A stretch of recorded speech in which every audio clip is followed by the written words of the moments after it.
Bonjour chers amis téléspirituels, Aksharam International TV, nous sommes encore au rendez-vous de donner et de recevoir, rendez-vous d'échange, rendez-vous d'interaction sur notre chaîne Aksharam International TV. Et le processus que nous avons commencé avec les principes se poursuit. Je pense que vous vous êtes donné à cœur joie à cette à ce travail sur soi pour pouvoir donc s'élever encore et encore. Nous étions au 5e principe. Maintenant, nous allons aborder le 6e principe de l'univers. Je ne vais plus rappeler les principes parce que je me dis, si vous en avez besoin, comme c'est disponible sur la chaîne, vous pouvez toujours donc vous faire référence au 1er, 2e, 3e, au 4e et au 5e principe qui sont déjà en ligne. Le fait est que lorsque vous choisissez de travailler sur vous-même, il faut de la discipline, il faut de la rigueur. Et nous qui sommes en train de vous parler, c'est justement parce que nous avons pris par là qu'on s'est dit, nous allons vous exposer les approches que nous avions utilisées de par le passé et que nous continuons d'ailleurs d'utiliser sur d'autres plans. Nous allons vous proposer ces approches et si cela peut vous aider, ce serait donc de notre contribution à vous permettre à contribuer à votre éveil. Nous avons dit donc que sur chaque principe, ce que nous vous proposons, suivant le cycle que nous avons adopté, c'est de travailler suivant 3 jours sur chaque principe et au 4e principe, nous on met, au 4e jour je voudrais dire, on met le principe suivant à votre disposition. Mais si vous estimez que 3 jours n'est pas suffisant pour vous, l'idéal peut-être c'est de travailler pendant 7 jours si vous êtes une femme et de travailler pendant 9 jours si vous êtes un homme.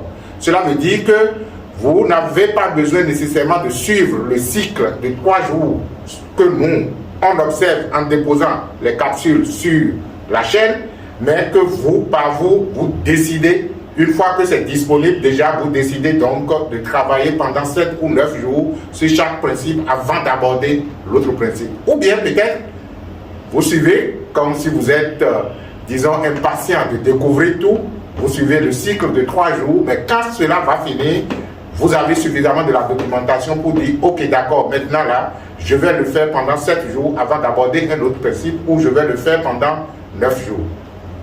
De toutes les façons, nous, notre promesse, on va la tenir et c'est justement pourquoi je suis là aujourd'hui pour vous entretenir sur le 6e principe de l'univers physique. Le 6e principe qui est naturellement en rapport avec le 6e chakra qui est le chakra de l'œil spirituel, le chakra Agna, le chakra donc de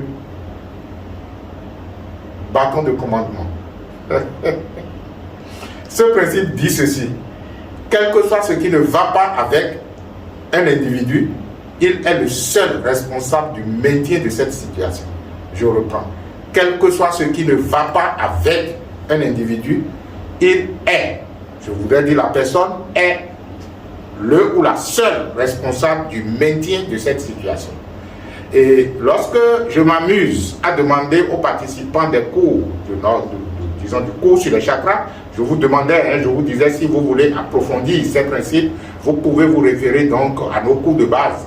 Via secrétariat, vous verrez donc que nous avons des cours qui vous font le détail sur ces principes et leur mode d'application. Donc, je disais, en présentiel, quand je m'amuse avec les participants, je leur dis, mais quel est le mot fort de la phrase quand on dit, quel que soit ce qui ne va pas avec un individu, il est le seul responsable du maintien de cette situation. Et bon, à travers une technique de brainstorming, on arrive quand même tous à nous entendre que le mot fort, c'est justement le maintien. Le maintien parce que vous ne pouvez pas empêcher les événements d'avoir cours. Vous ne pouvez pas empêcher l'existence de présenter des phases que vous appréciez peut-être bonnes ou mauvaises selon votre vision ou votre, disons, conviction. Vous ne pouvez pas empêcher les choses de dérouler. Et lorsque les choses se déroulent dans notre existence et que nous les laissons telles, nous sommes le seul et unique responsable du maintien de cette situation. cela vous rend tellement responsable que, quel que soit ce qui se passe dans votre vie, quel que soit ce qui se passe dans votre existence, je vous assure, vous êtes le seul et unique responsable. Je ne sais pas si on se comprend suffisamment. Seul et unique responsable. C'est vrai que les êtres humains aiment se faire victime, ils aiment trouver des coupables à gauche et à droite lorsque les événements ont cours dans leur existence, mais vous êtes naturellement le seul et unique responsable du fait que la situation est maintenue telle. Vous pouvez dire, ok, d'accord, je n'ai pas été, je ne suis pas, disons, je n'étais pas à l'origine de la situation, je n'étais pas ci, je n'étais pas ci. Même si votre responsabilité physique n'est pas prouvée, vous êtes spirituellement responsable. Ce que je sais de vous faire comprendre, c'est que lorsque un événement se passe dans votre vie, que ce soit en bien ou en mal, et que vous estimez que cela n'est pas en accord avec votre conviction, vous êtes responsable du fait que la situation perdure, vous êtes responsable du fait que la situation est encore là. Et lorsque vous faites de l'introspection et que vous constatez que votre responsabilité physique n'est pas prouvée, mais recherchez une responsabilité émotionnelle, parce que vous êtes esprit, vous êtes âme et vous êtes également corps. De toutes les façons, lorsque votre responsabilité physique n'est pas prouvée, c'est-à-dire que de façon physique, je n'ai posé aucun acte qui pourrait engendrer ça, est-ce que du point de vue sentimental et émotionnel, vous n'avez pas posé des actes qui, naturellement, concourent à cela? Et là, il faut être suffisamment éveillé pour comprendre que lorsque vous vous levez le matin et que vous commencez par vous plaindre, lorsque vous vous levez le matin et que vous commencez déjà par avoir des pensées et des émotions, bon, entre griffes, négatives, en tout cas, ce qui ne concorde pas avec le bien-être, et que plus tard dans la journée, des choses se passent de façon inattendue, contre votre volonté d'épanouissement, il faut également faire référence à ces premières heures de la matinée où vous n'étiez pas suffisamment allié sur la fréquence « je suis heureux ». Donc, lorsque votre responsabilité émotionnelle n'est pas également prouvée, et là, c'est rare, sinon, si vous faites beaucoup attention, vous auriez pu constater que sur le plan émotionnel, sur le plan sentimental, vous êtes déjà responsable de ce qui est en train de venir. Mais si vous n'êtes pas suffisamment éveillé pour comprendre que vous êtes émotionnellement engagé dans un processus qui finalement s'est accompli, allez à ce que j'appelle la responsabilité spirituelle. La responsabilité spirituelle dit tout simplement que c'est justement de la volonté de votre esprit supérieur que de tels événements surviennent. Tout simplement parce que, du point de vue métaphysique, vous avez quelque chose à saisir comme leçon, vous avez quelque chose à assimiler, vous avez un principe à assimiler et à donc faire valoir.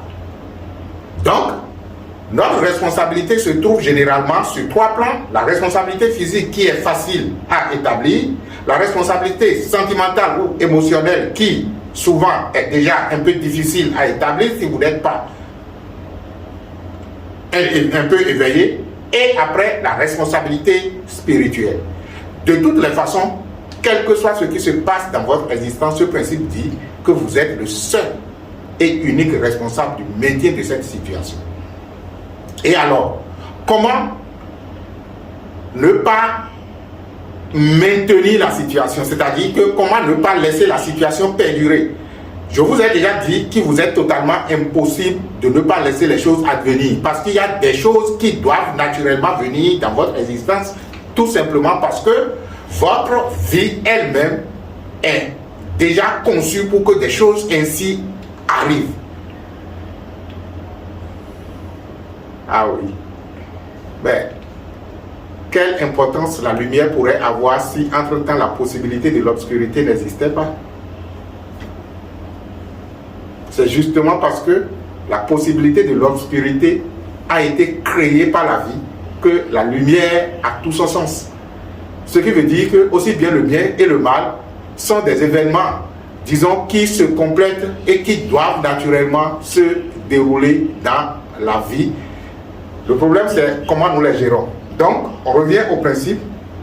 Et le modus operandi du principe dit, une fois que l'individu prend conscience qu'il est un avec le pouvoir de Dieu, le pouvoir de l'esprit s'éveille à la même réalité. Je dis, une fois que quelqu'un prend conscience qu'il est un avec le pouvoir divin ou avec la vie, le pouvoir de la vie également s'éveille à la même réalité. C'est-à-dire que lorsque vous prenez conscience que vous êtes un avec le pouvoir absolu, avec l'accomplissement absolu de toutes choses, ce pouvoir également s'éveille que vous êtes un avec lui. Et enfin, l'esprit divin ne peut se passer de l'individu et l'individu ne peut se passer de l'esprit divin. Ce qui veut dire que le modus operandi de ce principe dit tout simplement que lorsque quelque chose ne va pas dans mon existence, mais quel est le bien universel le plus élevé? Le bien universel le plus élevé, c'est justement ce qu'on appelle Dieu. Parce que tout le monde reconnaît dans toutes les traditions qu'il y a une force suprême, qu'il y a une réalité unique, universelle, avec toute sa puissance qui connaît tout et qui a la possibilité justement de régler les choses dans notre existence, de faire les choses de la façon la meilleure, de faire les choses de façon parfaite. Et c'est justement pourquoi, à travers des prières, à travers des pratiques de méditation, à travers des rituels, on est toujours en train de se rapprocher de cette réalité pour pouvoir le laisser ou pour pouvoir la laisser nous faire vivre tel qu'il ou elle aurait voulu. Donc, lorsque vous voulez alors faire intervenir le pouvoir de cette réalité dans votre existence, la première des choses, c'est d'abord de rétablir l'unité. L'unité entre vous et le pouvoir. L'unité entre le pouvoir et vous. Il ne s'agit pas justement maintenant de s'adresser à un Dieu qui se trouve dans les cieux à travers des anges ou des saints ou des prophètes. Nous l'avons fait pendant des années, des décennies, des siècles, et nous avons constaté que ça ne donne pas grand-chose. Ce qu'il faut alors, c'est de réaliser, je vous l'ai dit, l'unité avec ce pouvoir, l'unité avec cette force, l'unité avec le pouvoir divin. Et une fois que cette unité est réalisée, le pouvoir s'éveille également au fait que, oui, celui-là me reconnaît être un avec lui. Et lorsque je me reconnais être un avec le pouvoir, je deviens naturellement quoi? Le pur canal à travers lequel le pouvoir de la vie peut s'écouler. Le pur canal à travers lequel le pouvoir divin peut s'écouler. Le pur canal à travers lequel l'amour, l'unité, la paix, la joie, la bienveillance, l'abondance, la prospérité, la santé, tout ce que nous voulons, qui en fait n'est que des attributs premiers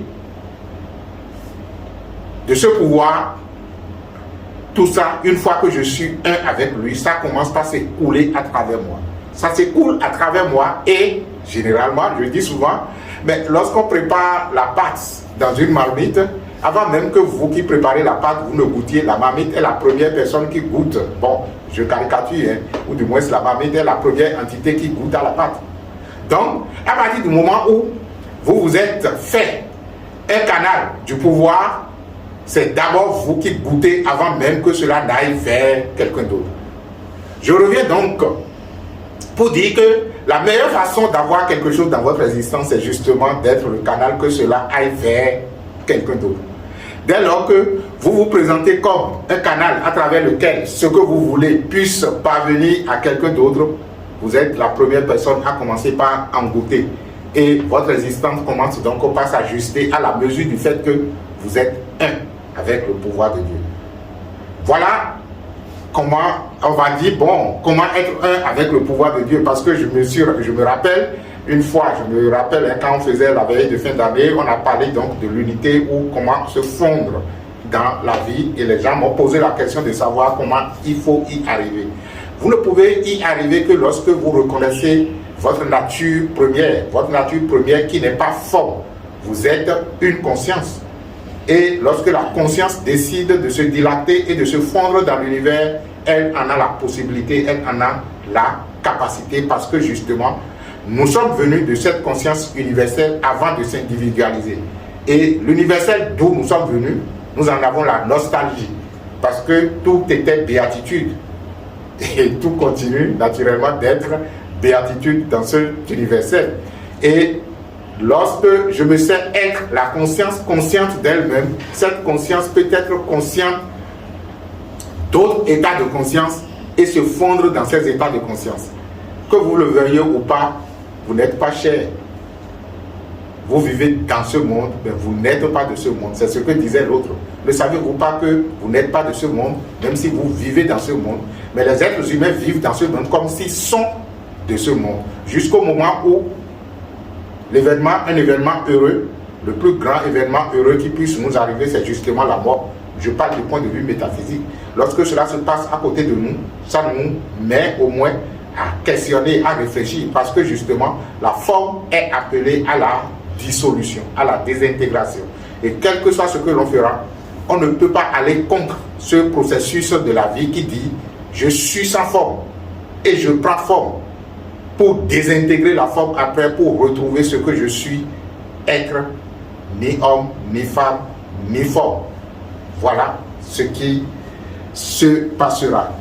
Donc, lorsque vous comprenez ce principe et vous commencez donc par vous unifier consciemment à l'unité qu'est l'être, il y a une confiance qui commence par s'établir entre vous et, je voudrais dire tout simplement, entre vous et le Père. Et vous allez comprendre naturellement, le Père de Jésus, quand il disait, celui qui m'a vu, a vu le Père. Ne savez-vous pas que je suis dans le Père, que le Père est en moi, et que le Père et moi, nous sommes un? Vous voyez, c'est un principe universel qu'il a énoncé, juste parce qu'il a atteint cet état de l'unité avec Dieu, de l'unité avec Dieu. Pendant ce temps, vous devriez avoir renoncé déjà que vous êtes un être humain. Waouh! Renoncer que l'on est un être humain, c'est tout simplement reconnaître que vous n'êtes ni le fils ou la fille de votre père, ni le fils ou la fille de votre mère. Je parle du père et du mère physique. Dès lors qu'on commence par renoncer à cela, on commence donc par se dire, d'abord vous allez vous retrouver dans un vide où vous êtes peut-être, je n'ai pas de parents, c'est ce que ça veut dire. Et c'est quand vous renoncez à votre vie physique que l'universel ou l'être vous récupère parce que vous avez renoncé à l'existence physique. Vous n'êtes ni le fils de votre père. Bon. Désormais, quand je vais parler de père, on saura que c'est l'Esprit de Dieu qui nous a engendré la vie, la réalité qui nous a engendré. Et je vais parler de mère comme étant la conscience universelle qui nous a moulé avec, disons, la complexité du Père pour que nous soyons. Maintenant, on va dire papa et maman. Donc, vous n'êtes ni le fils de votre papa, ni le fils de votre maman. Mais vous êtes naturellement le fils de la vie, le fils de la lumière. Votre père est la vie, votre mère est la lumière. L'intelligence cosmique, ça se comprend. Voilà ce que nous sommes, voilà ce que vous êtes, qu'on ne peut nier. Ce sixième principe vous permet donc de retrouver l'unité avec votre Père. Et lorsque on retrouve l'unité avec le Père, vous allez pouvoir comprendre maintenant les écrits de Jésus. Vous allez comprendre ce que c'est que la Vierge Marie, qui n'a rien à voir avec un être humain, avec une femme physique, mais que Jésus est né véritablement. Non, je ne voudrais pas dire Jésus, le Christ est né véritablement de l'union de la mère cosmique et du Père cosmique. C'est-à-dire que le Père et la mère ont fait l'amour, ils se sont unifiés et ils ont donné naissance au Christ. Ce mystère est un mystère permanent. Il n'appartient qu'à chaque personne de s'éveiller à la dimension de cela pour comprendre que nous avons toujours été le Christ et que nous étions toujours un avec le Père. Nous pouvons être un avec le Père, mais si nous n'en sommes pas conscients, le Père justement n'a pas la conscience du Fils que nous sommes. On va dire, mais Dieu est tout puissant, il connaît. Non, justement. C'est pourquoi, malgré sa présence, vous avez tout ça dans votre existence, dans cet univers, parce que nous ne l'avons pas encore compris. Retrouver cette unité, c'est être le Christ que vous aviez été. C'est ce que Jésus vous disait. Ne savez-vous pas que vous êtes le Fils de Dieu et que l'Esprit de Dieu est en vous? Vous comprenez maintenant? Ça devient très simple. Voilà. C'est ce que ça veut dire. Si on a été instruit par un maître, si nous avons suffisamment assimilé les enseignements authentiques, on comprend et que les principes sont universels. On ne peut pas localiser Dieu dans une personne, c'est impossible. Vous ne pouvez pas localiser Dieu dans une communauté, c'est impossible. Lorsque vous vous rapprochez des enseignements qui ont tendance à vous faire croire que Dieu se trouve ici et non pas ailleurs, vous êtes déjà en train de suivre la voie de la perdition. Il ou elle est universel. Alors, soyez en unité avec la vie et dans cette unité que nous sommes en ce moment, que je ressens et que vous pouvez ressentir avec moi, soyez en paix. Avec le Père, nous sommes en paix. Nous sommes tous heureux, nous sommes tous joyeux. Vivez votre vie comme si vous étiez l'universel se déployant. Alors, vous êtes un avec Dieu et Dieu est un avec vous. Merci et que la bénédiction soit.